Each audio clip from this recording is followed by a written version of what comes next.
everyone, welcome back to Pommy and Oz. Hope we're all doing really well. If you are new around here, make sure you hit that like button, hit that subscribe. The support has been immense. We're well into the 5,000 category now. So a few of you like and subscribe. 42% of the last video will not subscribe. So make sure you hit it. We do all sorts of content here with a little bit of a Carlton flair, it has to be said. I am a blue bagger at heart. If you're new, welcome. If you're a returning Pommy and Ozzer, good day to you. You can become a member of the channel. All that is ramping up next week. This will change at the weekend coming, and it will be a full studio. We're going to have some sitting guests. We've got some new shows starting. We've got the Pommy Ponders AFL weekly show. We've got the team selection panel with a new host with me. Stay tuned for that announcement. And also there'll be a variety of lives, some watch-alongs, all sorts. The members only, we're going to have a lot of draft content around that as well as here. Really preparing you for that, so get involved in that. Costs a cup of coffee. And today I am excited. We are going back to our depth series and we are on my boys, the Bluebaggers. So let's get into it. So here we are. There's these little miscreants. So remember the rules of this game. Top tier means that they are absolutely elite footballers, that they are in a world of their own. They basically see it as they get into every 22 in the country. Good means that they're very solid players, better than the average bear, smarter than the average bear. The area we're really concerned with and really excited about is the depth and role players. Although it's third on the list, ignore that. I've never been one to follow the norm, but depth and role players is traditionally where sides win flags. These are the players that do their job. These are the heralded Pommy and Oz crew, the players that I really get excited about. Then we've got development and state, and then we have at risk. And all at risk means, before anyone gets like panicked and is like, oh my god, that player's going to be leave. What I mean by at risk is contract status, maybe trade bait, maybe struggling to get into the team. So that's all that means. Don't panic about that. Let's, without any further ado, let's get into it. So as you can see here, we've got the boys, and for me, Jack Silvani at this stage in time is a depth and role player. Obviously he won't play this year.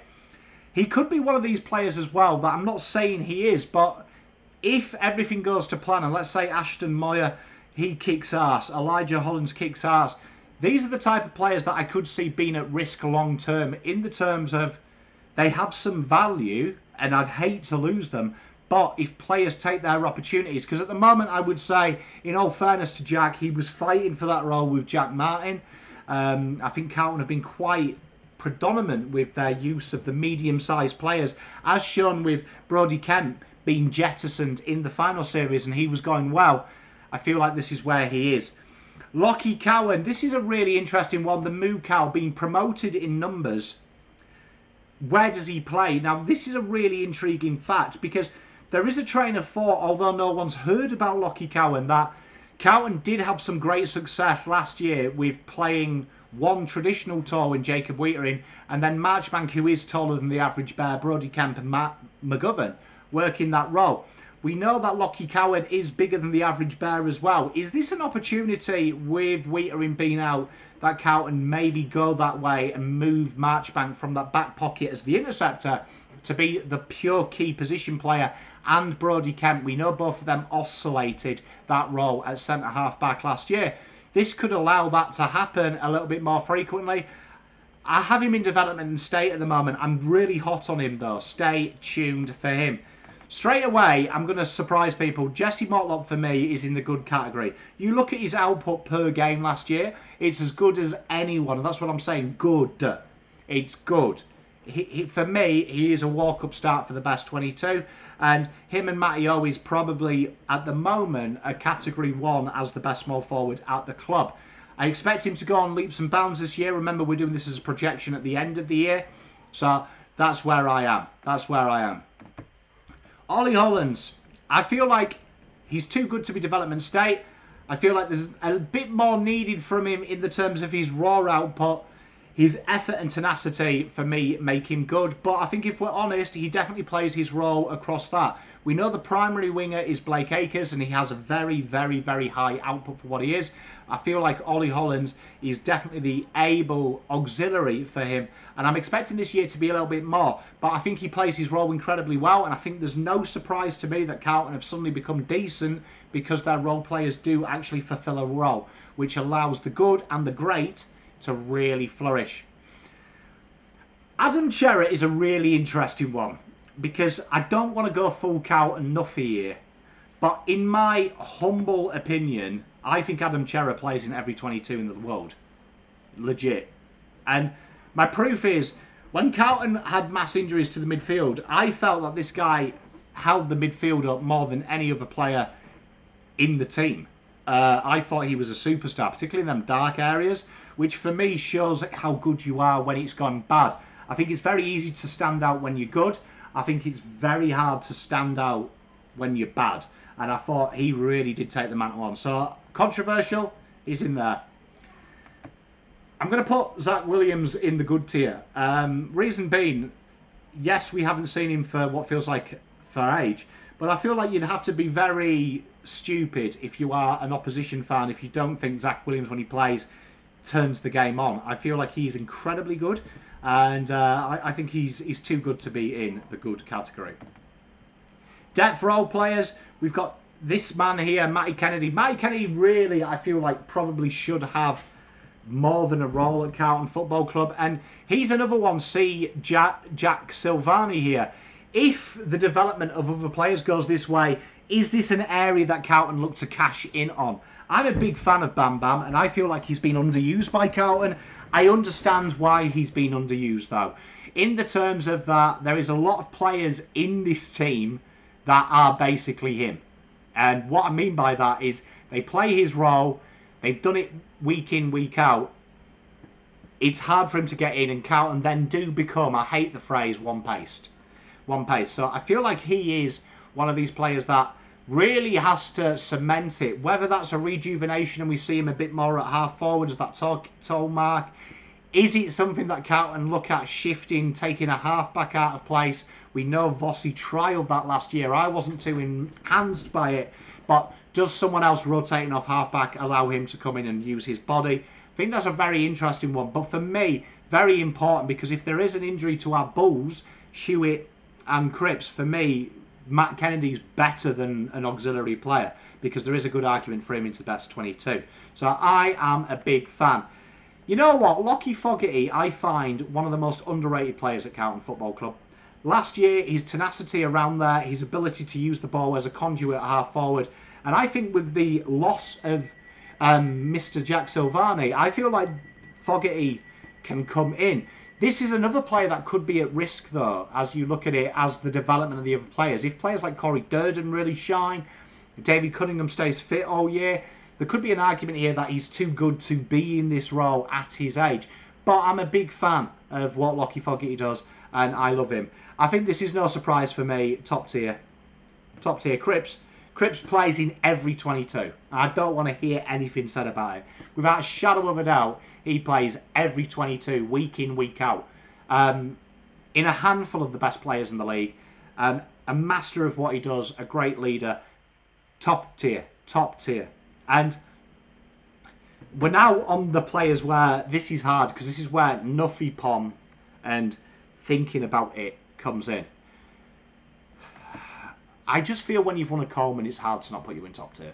And yes, okay, his kicking was a bit iffy last year, but I think there is no doubt about his class, and we are basing this on the end of the year. I feel like he will be top tier. I feel like Carlton have got 2 top tier forwards. I don't think you can argue with it. Even though he wasn't scoring, he was marking everything. He was a danger, which allows other players to play around him. I think that's a no-brainer. Mitch McGovern goes into the good category. I feel like he's on the precipice of something really special. Really, really special. And there is part of me that wants to put him top tier, but I feel like that's it. I feel like TDK deserves to go in the good section as well, purely because I thought he handled his own. He beat Max Gorn, he beat players like that. He's really come into his own, and he's one that I'm very excited about. At this stage, I think that he could be good at Lazio, Obviously, again, if we're putting players that haven't played or have played and got something to show, I feel like Orazio will be around that good category. Blake Acres for me into the good section, and Sam Walsh and Sam Doherty. It's hard not to put him in top tier, but I feel like the development now as a midfielder doesn't make him top tier, because I feel like there is players in the league who, if he was just a purely midfielder, I think at halfback that's his strength, but I really do enjoy for Carlton the midfield time, and I feel like Blake Acres would be in the top 10 at least of wingers, which makes him good for me. Jack Carroll. See, here, this is what I'm talking about. If he can get out of at risk, then I would say players like Matty Kennedy would be at risk. And what I say is I feel like that Jack Carroll has got incredible skills, but he is out of contract this year as a non-free agent. And I feel like even at his age, he can't just be a state league player. He has to be in that depth, that rotation to be in the squad. I need to see something for Jack, because I feel like he has more ceiling than Matt Kennedy does. I haven't seen it. So, but he's too good to be development state. He's coming at that age. I know he's a year younger than what he was drafted as, but for me, that's what I'm looking for. I'm looking for him to go up. Sam Walsh, there'll be no one in the chat who argues he's not top tier. Easily in the conversation as, is he the best player in the league for mine? Absolute superstar. Brodie Kent, this is tough because I feel like he could be in the good section by the end of the year. I really do. Dropped viciously in the final series, but I can see him going up more. And I'm really intrigued with the injury to Jacob Whittaker, what that does for his career, because I feel like it could be the making of Brodie Kent. I really do. We've seen injuries before make players stand out. I predict it will happen again. Corey Durden, depth role player. Another player that really has to get going this year for mine. Really has to get going this year for mine. Get some real continuity behind him and really step it up, because he'll be looking at Matty Owi's job, and I feel like every forward has a negative at the moment. Matty Owi's this year, it was his defensive craft, but his goal output was good. Motlop is that wonderful blanket between both of them. Goals and tackling. Feel like that Durds can say. And then Fogarty was that real good defensive guy, but no attacking output. We need Durden to mirror Motlop here and go, look, I've got the defensive craft, I need the goal now. So we know he's a sneaky opposition goal kicker. Working with Orazio, I really enjoy that. So I feel like he's got something really to shine. Elijah Hollands, I'm going to put him in depth and role player for now, but I wouldn't be surprised to see him in good, even top tier.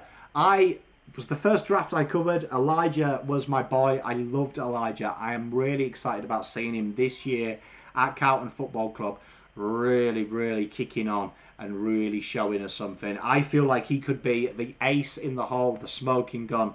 Can't wait to see him. He's definitely everything we need. Everything we need. Marchbank, again, I'm going to put him in. No, I'm going to put him in there. Depth and role players. Again, I want to see something from these guys, and I feel like that the early part of the year is going to really show us what these guys are about, because Marchbank has to lock that position down. If Kemp and McGovern start really performing, he's at risk. So that's why I've got Kemp and Marchbank there. I feel like they're shooting out at the moment for one position. They will get the opportunity with Whittaker not there. In an ideal world, Kemp usurps him. In an ideal world, Kemp usurps him, because I feel like both of them have got great craft. Just feel like, for me, Kempy has got a bit more than Marchbank ceiling-wise. Jackie Martin, for me, is good tier. I thought you saw it in the finals and the lead-up to finals. That third lead-up forward is probably the most important position in football. No one talks about it anymore. Jack Martin, for me, would be in the best 22 of most clubs. Jacob Whittaker in top tier. I don't think anyone can argue with that. He's as good as Harris Andrews and Sam Taylor. This guy is pure class. Pure class. Up next, Nick Newman. This is going to be harsh because he's good. But I think when you actually look at what he does, this is why depth role players, I keep telling you, is the most important role at the football club. He's the master of his craft. He's the master of his craft. He's happy to play the lockdown role. He's happy to break off the half-back line. He's happy to do that. I don't feel like he's a game changer. I feel like Nick Newman eats the mandate. And keep telling people depth role players is the most important position at the football club.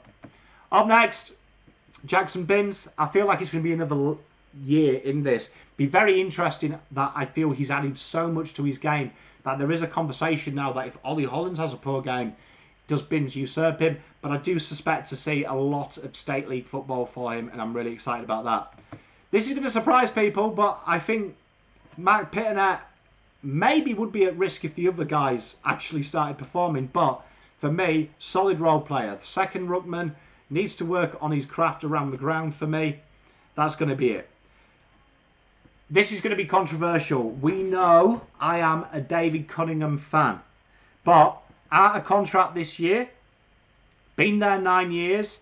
You've got Elijah Hollands there. Alazio Fantasia's there. You've got Fogarty there. You've got players that have played this role. Midfield time and that has to stay fit. For me, this is the telling year. This is the telling year. George Hewitt, for me, this is why I love depth players. In my opinion, one crips the Brownlow with his ability, but he's also, in my opinion, the most key ingredient in that midfield because he allows Walsh to run on, Chera to run on, and he handles the basics. For me, very important, George Hewitt, and it's not an insult. Charlie Curnow, for me, top tier, best forward in the league. Maybe the best player in the league as well. Have that one in your old pipe. Lewis Young, for me, again, he's at risk this year. Now, he's not out of contract, it needs to be said, but I feel like this could be one of them conversations that if he doesn't break in early doors and lock it down, he looks a man devoid of confidence. I feel like he could be one of the names that if I'm a club like North Melbourne that have just got Mickey Mouse key defenders at the moment and young kids, this is a guy that I bring in the interim. So, Lewis Young. Up next, my boy, Hazza Jr. I think you're going to see a lot of State League, and I'm really excited about seeing what we see from him. Jordan Boyd comes into our depth role players, a man that is serviceable when he comes in, has high skills and points of difference, like his Messer we're going to be talking about pretty soon, but I really do like him, and I feel like he's a very important player to have because he had a big responsibility of keeping his position when Carlton got into finals. Shows you how much Carlton rate him. He's a man for the season. Sam Durden, I feel like, is at risk as well. I'm going to make a bold call now. Only Carlton will start cutting at least 2 key position players at the end of the year who are in the defence. Sam Durden's the break glass in case of emergency, and Domaku, who we're talking about in a bit, he's definitely the development guy. Domaku needs to get ahead of Sam Durden ASAP Rocky, and then maybe have a sniff at Lewis Young. I think he'll do it. I think he'll do it, Dom. He just needs to find his confidence. Pom Cotter. We love a bit of Pom Cotter. Big friend of the channel. I love a bit of Pom Cotter as well, just quietly. The consummate role player. And this is why I keep saying there's no surprise for me that Carlton have got a lot more role players and depth and guys that play the game. If you've got a big depth, it means you've got big competition. If you've got big competition, it means improvement. And his story is phenomenal. Old Robbie Monaghan, he's going to be in the State League this year. I'm looking forward to seeing what he is. And Billy Wilson, don't be surprised to see this guy depth role play get opportunities. He has got everything that Vossi really appreciates. He's quick, he's tenacious, he's vicious, he's ragdolling players like Cripps and Chera in training. He'll get his opportunity. And this is what I was saying about Matt Kennedy. He will be looking at Matt Kennedy and saying, I'm better. I'm better. I've got more PODs. I've got some ability. I can do that defensive job Kennedy does, but I'm quick. So stay tuned for that. Pom's big call. Matty Carroll has only got a year's deal, so you could say that he's at risk, but I feel like Matty Carroll will do the business. Hudson O'Keefe, he'll definitely be development state. This is tough because he's somewhere here to here. But I'm going to put him good. I'm going to put him good. For me, one of the best halfbacks in the league.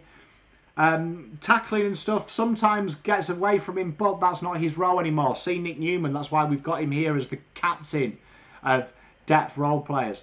It allows him to do what he does. The counter press. I'm going to put Dom in at risk, and I think only one of these 3 will be on the list next year. Development state, this guy will be probably up here by the end of the year. You know what, let's put him there. I'm doing it.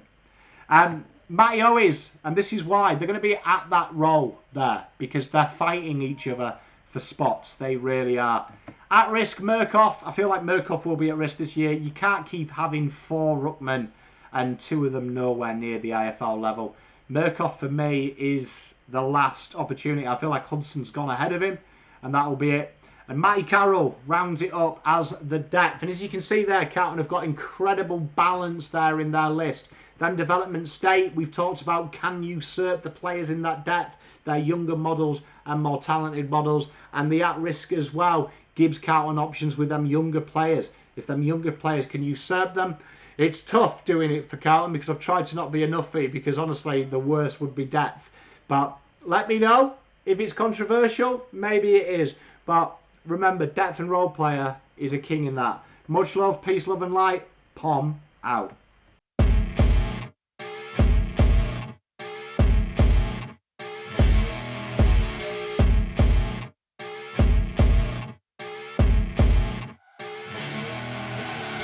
I see her rolling up, Uber black Cadillac, high heel boots and a sexy body full of tats. Baby's bad, oh baby.